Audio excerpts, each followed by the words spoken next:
اے محمد صلی اللہ علیہ وسلم، بنی اسرائیل سے پوچھو کہ ہم نے ان کو کتنی کھلی نشانیاں دیں، اور جو شخص اللہ کی نعمت کو اپنے پاس آنے کے بعد بدل دے تو اللہ سخت عذاب کرنے والا ہے۔ جو کافر ہیں ان کے لیے دنیا کی زندگی خوشنما کر دی گئی ہے،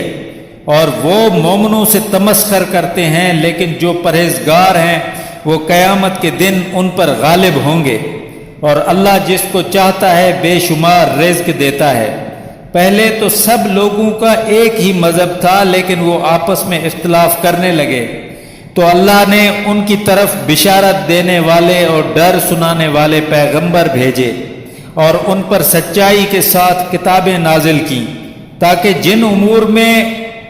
لوگ اختلاف کرتے تھے ان کا ان میں فیصلہ کر دے۔ اور اس میں اختلاف بھی انہی لوگوں نے کیا جن کو کتاب دی گئی تھی،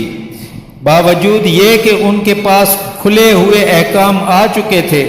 اور یہ اختلاف انہی نے صرف آپس کی ضد سے کیا۔ تو جس امر میں وہ اختلاف کرتے تھے اللہ نے اپنی مہربانی سے مومنوں کو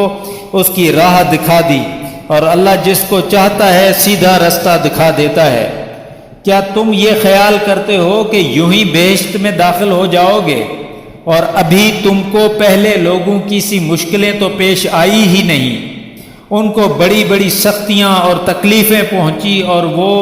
ہلا ہلا دیے گئے، یہاں تک کہ پیغمبر اور مومن لوگ جو ان کے ساتھ تھے سب پکار اٹھے کہ کب اللہ کی مدد آئے گی، دیکھو اللہ کی مدد قریب ہے۔